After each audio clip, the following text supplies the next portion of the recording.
Hi అండి, అందరికీ నమస్కారం. Welcome to my channel. నా వీడియోస్ కనుక నచ్చినట్లయితే లైక్ చేసి షేర్ చేయండి. మరెన్నో మంచి రెసిపీస్ కోసం జ్యోతిశ్రీ 4 ఛానల్ని సబ్స్క్రైబ్ చేసుకోండి. ఇవాళ మన ఛానల్లో సింపుల్గా బెండకాయ ఫ్రై ఎలా తయారు చేయాలో చూపిస్తాను. మరి ఇంకెందుకు ఆలస్యం, ప్రాసెస్ స్టార్ట్ చేద్దాం. బెండకాయలని బాగా కడుక్కొని ఇలా చిన్న ముక్కలుగా కట్ చేసుకొని పెట్టుకోవాలి. బెండకాయ ఫ్రైలోకి కారం తయారు చేయడానికి 7 ఎండుమిరపకాయలు, కొంచెం శనగపప్పు, ఉప్పు వేసుకొని గ్రైండ్ చేసుకోవాలి.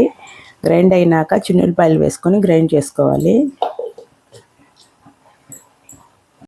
స్టవ్ వెలిగించుకొని కడాయి పెట్టుకోవాలి. ఆయిల్ వేసుకోవాలి. కొంచెం వేడైనాక తిరగమాత గింజలు వేసుకోవాలి.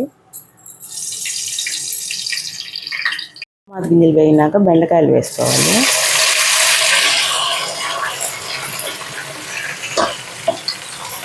కొంచెం కరివేపాకు వేసుకోవాలి.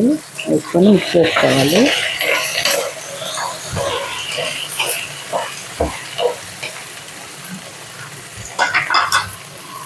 నెక్స్ట్ కొంచెం పసుపు వేసుకోవాలి. పసుపు వేసుకొని మిక్స్ చేసుకోవాలి. మీడియం ఫ్లేమ్లో వేయించుకుంటే బెండకాయలు బాగా వేగుతాయి.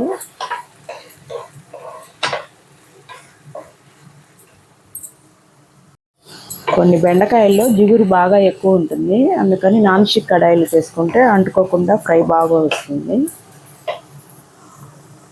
బెండకాయలు బాగా వేగిపోయినాయి. ఇందాక ప్రిపేర్ చేసుకున్న కారం వేసుకొని మిక్స్ చేసుకోవాలి.